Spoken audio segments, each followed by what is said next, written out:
जय हिंद दोस्तों, candle and crude की एक अनदर वीडियो में आपका स्वागत करता हूं। और आज की इस वीडियो का हमारा टॉपिक रहने वाला है what is commodity market. Commodity market क्या है, इसमें कैसे वर्क करते हैं और इसके सारे प्रॉन्स जो होते हैं वो मैं आपको इस वीडियो में बताने वाला हूं। कमोडिटी मार्केट एक ऐसा मार्केट है जिसके अंदर आप बहुत ही ज़्यादा वॉलेटिलिटी देखते हैं और बहुत ही ज़्यादा डेली बेसिस पर लाखों और करोड़ों मेंबर्स होते हैं, वो हर सेकंड आपको ट्रेड करते हुए दिख जाएंगे। सो चलिए वीडियो को शुरू करते हैं। Understanding the commodity market presented by candle and crude. Commodity market क्या है, ये हमारा क्वेश्चन है। What is the commodity market. आपको स्क्रीन पर डेफिनेशन शो हो रही होगी। The commodity market is a marketplace where raw materials or primary products such as gold, silver, crude oil, natural gas, wheat, cotton are bought and sold either in the spot market, immediate delivery or through derivative contracts like future and options. Commodity market में basically क्या होता है, इसमें हम gold, silver, crude oil, natural gas ये सारी चीज़ें trade करते हैं और इनके बेसिस पर इनके फ्यूचर कॉन्ट्रैक्ट्स इनके लिए होते हैं। स्टॉक मार्केट में किसी भी आप ब्रोकर पर आप जाइए, सर्च करिए गोल्ड और उसमें आपको स्टॉक की तरह ये शो नहीं होगा। उसके आगे एक मंथ का पीरियड लिखा हुआ होता है, नवंबर, सितंबर, जनवरी, फरवरी, इस तरह से जो भी आप स्क्रिप्ट का नेम है या जो भी मटेरियल का कमोडिटी का नेम है। सो कमोडिटी की मार्केट की आपको डेफिनेशन स्क्रीन पर शो हो रही होगी। इसमें gold, silver, crude oil, natural gas ये तो होता ही है। इसमें वीट, कॉटन और इस तरह की जो एग्रीकल्चर रिलेटेड चीज़ें होती हैं वो भी होती हैं। नेक्स्ट स्लाइड में हम देखते हैं why they are traded. Commodity market आखिर ट्रेड क्यों होता है। कमोडिटी मार्केट में ट्रेड करने के काफ़ी सारे रीजंस होते हैं, जैसे हैजिंग, स्पेकुलेशन, आर्बिट्रेजर्स। ये मोस्ट ऑफ द टाइम ये जो लोग होते हैं ये ट्रेड करते हैं। So what is hedging. Hedging is a risk management strategy used by investor, traders और business to protect themselves from adverse price movements in the market. Hedging एक रिस्क मैनेजमेंट स्ट्रेटजी होती है जिसके अंदर इन्वेस्टर जो होते हैं, ट्रेडर या बिजनेसमैन, अपनी आपको प्रोटेक्ट करते हैं आगे जो फ्यूचर में प्राइस मूवमेंट होने वाला है। इसका मतलब आप ऐसे मान सकते हैं, it means taking an opposite position in a related asset like future option.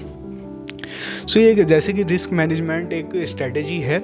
मान लीजिए for example a farmer grows wheat and fear prices may fall at harvest, so he sells wheat future today at a fixed price. एक farmer जो है वो wheat का काम करता है और वो डर रहा है कि आगे का जो प्राइस है इन फ्यूचर वो फिजिकल मार्केट में गिर जाएगा, कम हो जाएगा, तो वो कमोडिटी मार्केट में आएगा और उसके जो फ्यूचर हैं उसको सेल कर देगा, यानी डाउन साइड में ट्रेड ले लेगा। अब अगर उसका प्राइस सच में आगे जाके फॉल होता है, गिरता है कमोडिटी मार्केट में, तो उसके बेसिस पर उसको कमोडिटी मार्केट में प्रॉफिट हो जाएगा। अब रियल में तो उसका प्राइस गिरा है, लेकिन उसने जैसे सेलिंग की थी तो इसलिए उसका प्राइस अब प्रॉफिट होगा उसको, तो उसमें सेलिंग में प्रॉफिट बन जाएगा एक हेजर को। ऐसे ही नेक्स्ट स्लाइड में आप देखते हैं, ऐसे ही होते हैं speculation, speculators. Speculation is the act of trading a financial instrument, stock, commodities, currencies etcetera with the primary goal of making profit from price fluctuations rather than for consumption or long term investment. Speculation एक strategy है जिसमें speculator is someone वो takes higher risk, जो ज़्यादा risk लेते हैं, hope of earning higher returns. Unlike hedgers, speculators do not want to reduce risk, they willingly take risk to take money. Speculators जो होते हैं वो हेजर की तरह अपने आप को रिस्क मैनेजमेंट में नहीं देखते हैं, वो एक हाई रिस्क लेते हैं। जैसे हर्षद मेहता की आप स्टोरी जानते हैं, तो वो एक हाई रिस्क लेते हैं और उस हाई रिस्क के हिसाब से अपना प्रॉफिट बनाते हैं। उनको अगर मार्केट में मूव दिखता है तो वो वैसे ही अपना ट्रेड ले लेते हैं और शॉर्ट टर्म पे एग्जिट कर देते हैं। ऐसे ही जैसे मैंने आपको बताया है कि कमोडिटी मार्केट में वॉलेटिलिटी बहुत ज़्यादा होती है, तो इसलिए वो बहुत ज़्यादा रिस्क लेते हैं और वॉलेटिलिटी के हिसाब से उनको अपसाइड मूव दिखता है वो अपसाइड ले लेते हैं, और अगर डाउन साइड मूव दिखता है तो डाउन साइड ले लेते हैं। Suppose you believe crude oil price will rise, आप मान लीजिए क्रूड ऑयल का प्राइस जो है वो राइज होगा, तो आपने क्रूड ऑयल का फ्यूचर बाय कर लिया और जब वो ऊपर चला जाएगा तो आप हायर प्राइस पे उसको सेल कर देते हैं। तो यही है स्पेकुलेशन। तो ये हुई बात स्पेकुलेटर्स के बारे में। अब नेक्स्ट स्लाइड में आप देखते हैं आर्बिट्रेटर्स के बारे में। Why are they are traded arbitrators? Arbitrators are traders who make a profit by taking advantage of price difference of the same asset in different market or forms without taking significant risk. Their goal is not speculation but to exploit inefficiencies in the market. So arbitrators basically वो लोग होते हैं जो नज़र रखते हैं कई सारे मार्केट में, इंटरनेशनल मार्केट में और करंट कंट्री में करेंसी मार्केट और स्टॉक मार्केट और हर तरह के मार्केट में वो देखते हैं कि अगर मान लीजिए फॉर एग्जांपल आप देख रहे हैं कि इंडियन स्टॉक मार्केट में गोल्ड का प्राइस आज 1 लाख है और वहीं इंटरनेशनल मार्केट में गोल्ड का प्राइस है 1,05,000, तो आप इंडियन मार्केट में उसके डिस्काउंट को देखते हुए अपॉर्चुनिटी ग्रैब कर लेते हैं और उसको बाय कर लेते हैं और उसको इंटरनेशनल मार्केट में 1,05,000 के रेट प्राइस पर बेच देते हैं, सेल कर देते हैं। सो ये आपका 5,000 का प्रॉफिट हो जाएगा। अब टैक्स वगैरह आप लगा लीजिए, बहुत ही मिनिमल होते हैं। तो ये होते हैं आर्बिट्रेटर्स। अब suppose gold price on MCX on in India 60,000 पर 10 ग्राम, ये आपको एग्जांपल स्क्रीन पे भी शो हो रहा होगा। तो इस तरह से ये स्लाइड भी मैं आपको बाद में शेयर कर दूंगा। अब नेक्स्ट स्लाइड में हम देखते हैं types of commodities. So there are 2 types of commodities, hard commodities और सॉफ्ट कमोडिटीज़।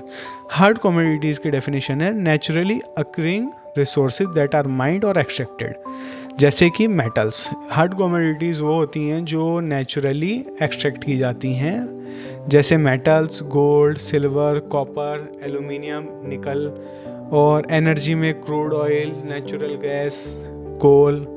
अब इनके की पॉइंट्स जो होते हैं वो सप्लाई, डिमांड और माइनिंग पर होते हैं। जैसे सप्लाई होती है उस हिसाब से इनके प्राइस फ्लक्चुएट करते हैं, माइनिंग जैसी होती है वैसे इनके प्राइस फ्लक्चुएट करते हैं। इसी तरह से आते हैं अब सॉफ्ट कमोडिटीज़ पर। सो सॉफ्ट कमोडिटीज़ की डेफिनेशन है agriculture products that are grown rather than mined. वो एग्रीकल्चर प्रोडक्ट जो उगाए जाते हैं, बनाए जाते हैं माइन करने के बजाय, जैसे food grains, wheat, rice, corn, barley, cash crop, coffee, sugar, brown, cotton, cocoa, chocolate, oil seeds, soybean, mustard और बहुत तरह के काफ़ी सारी इस तरह की सॉफ्ट कमोडिटीज़ आप जानते हैं अपने आसपास के एरिया में भी। तो इसका की पॉइंट है supply demands on whether, monsoon, paste attacks and crop yields. जैसे आप वेदर है, मान लीजिए किसी साल वेदर ख़राब रहा है गेहूं की फसल के टाइम पे, वीट की क्रॉप के टाइम पर, तो वो वीट का प्राइस उस हिसाब से फ्लक्चुएट करेगा, हाई हो जाएगा क्योंकि वो वीट की फसल ख़राब हो जाएगी। इसी तरह से मानसून है, पेस्ट अटैक है, किसी तरह का कोई नेचुरल डिज़ास्टर है, उसके हिसाब से सप्लाई डिमांड इसकी बेस होती है इसके ऊपर। सो इसी तरह से हम आ जाते हैं एक्सचेंज और रेगुलेटरी पर। इसकी जो रेगुलेटरी बॉडी है वो जैसे सबकी है इसी तरह से सेबी है, इसकी भी security and exchange board of India. और जो इसके एक्सचेंज है वो मेजर 2 एक्सचेंज है, MCX और NCDEX। MCX multi commodity exchange, जिसमें मेजर जो कमोडिटीज़ होती हैं, हार्ड कमोडिटीज़ वो ट्रेड होती हैं, वो अवेलेबल है। और NCDEX national commodity and derivatives exchange limited, जिसमें सॉफ्ट कमोडिटीज़ ट्रेड होती हैं, एग्री कमोडिटीज़ जिसको एग्रीकल्चर कमोडिटीज़ भी कहा जाता है। इसी तरह से नेक्स्ट क्वेश्चन है वाई ट्रेड कमोडिटीज़।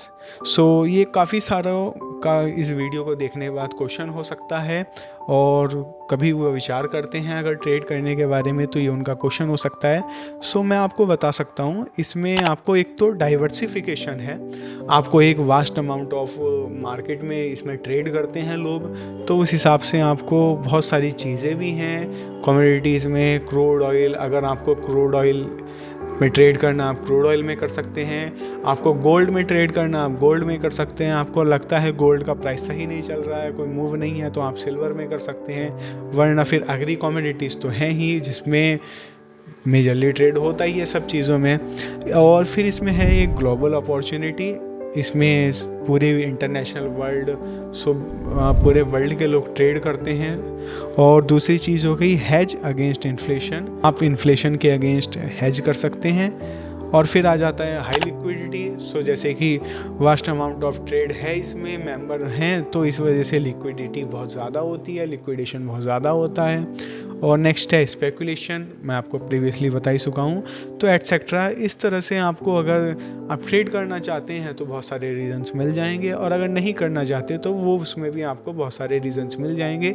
ये आपको डिसाइड करना है कि आपको इसमें ट्रेड करना है या नहीं, आपको ये पसंद आ रहा है, भा रहा है या नहीं, आपको इसमें मूव दिख रहा है, आप इसमें ऑब्जर्व करके देखिए, आपको जैसा भी लगेगा उस हिसाब से आपको ट्रेड इसमें नज़र आ जाएगा। सो नेक्स्ट हम आ जाते हैं स्टॉक वर्सेस कमोडिटी। अब स्टॉक मार्केट और कमोडिटी मार्केट में मैं कमोडिटी मार्केट ज़्यादा प्रेफर करता हूँ वैसे पर्सनली। सो मेरा जो रीज़न है वो मैंने इसमें कुछ मेंशन किए हैं, जैसे मैं अभी बता चुका हूँ। एक तो लिक्विडिटी, स्टॉक में जो लिक्विडिटी होती है वो आप वेट करते हैं कि किसी कंपनी की या तो कोई मेजर न्यूज़ आएगी या फिर कुछ कंपनी में कुछ इवेंट होगा तो आपको लिक्विडिटी उसमें ज़्यादा दिखेगी। हालांकि कुछ मेजर स्टॉक्स हैं HDFC, SBI, इसमें लिक्विडेशन ज़्यादा होता है, लेकिन इन चीज़ों के सिवा आप बहुत सारे स्टॉक्स देख सकते हैं जिसमें लिक्विडिटी नल और ज़ीरो के बराबर आप समझ सकते हैं। और कमोडिटी में तो आपको पता ही है इंटरनेशनली बहुत सारे लोग ट्रेड करते हैं, तो उस हिसाब से इसमें लिक्विडिटी भी बहुत हाई रहती है। और रात को अगर आप 2 बजे भी ट्रेड करने को देखें तो आपको 2 बजे भी लिक्विडिटी दिख जाएगी। दूसरी चीज़ होती है स्टॉक में वेटिंग करनी पड़ती है, आपको वेट करना पड़ता है मूव के लिए। और वहीं कमोडिटी में आपको क्विक न्यूज़ और इवेंट के हिसाब से रेस्पॉन्स दिख जाता है। मान लीजिए अभी कुछ इवेंट होता है, मान लीजिए ओपेक की कोई न्यूज़ आती है, तो उसके हिसाब से आपको एक सडन मूव दिख जाएगा कमोडिटी मार्केट में। क्रूड ऑयल में आपको दिखता है कि USA ने किसी कंट्री पर बैन लगा दिया है, तो उसके हिसाब से आपको गोल्ड में भी फ्लक्चुएशंस दिख जाएगा, मूवमेंट दिख जाएगा। इस तरह से आपको मूवमेंट दोनों में दिखता है। और नेक्स्ट चीज़ होती है स्टॉक मार्केट में मार्केट टाइम स्टॉक मार्केट का जो होता है वो 9:15 से लेके 3:30 बजे तक होता है, 3:30 तक। और वही कमोडिटी मार्केट का अगर आप इंडिया में भी बात करें तो वो 9 बजे से 9 AM से लेके 11:30 PM तक, रात को 11:30 बजे तक होता है। और अगर आप फॉरेक्स में ट्रेड करते हैं या किसी इंटरनेशनल ब्रोकर के थ्रू, तो उसमें आपको तो रात को 2 बजे भी ट्रेड ले सकते हैं। सो नेक्स्ट अब हम आते हैं कंक्लूज़न पर। सो इस वीडियो का जो कमोडिटी मार्केट का कंक्लूज़न है वो ये है, commodities give you the power to diversify, hedge risk and profit from global price movement. That's why trading them is an opportunity every investor should explore.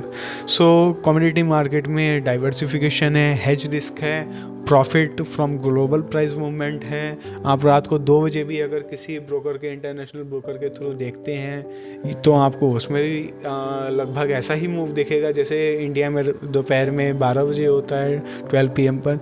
इस तरह से आपको इसमें ट्रेडिंग अपॉर्चुनिटीज़ मिल जाती हैं काफ़ी सारी, अगर आप एक सही नज़र लगा के रखें मार्केट में, कमोडिटी मार्केट में। और आपके पास ऑफिस टाइम, काफ़ी सारे इन्वेस्टर और ट्रेडर्स का एक क्वेश्चन रहता है जो मार्केट में बिगिनर होते हैं, स्टार्ट करना चाहते हैं कि सर हमारा तो ऑफिस टाइम ऐसा रहता है या फिर हम कैसे वर्क करें, हमारा तो जॉब है। अब ये इस वजह से वो स्टॉक मार्केट में एंटर ही नहीं हो पाते हैं। सो कमोडिटी मार्केट में आपको ये एक एडवांटेज मिलता है कि इसका जो मार्केट टाइम है वो सबके लिए सूटेबल है। आप 5 बजे भी ऑफिस से आ रहे हैं तो इसके बाद भी आप ट्रेड ले सकते हैं, 7 बजे भी आ रहे हैं तो भी आपको मार्केट में मूवमेंट दिख जाता है। सो थैंक यू, जय हिंद, वर्क करते रहिए और अच्छे से ग्रो करते रहिए। फिर मिलते हैं।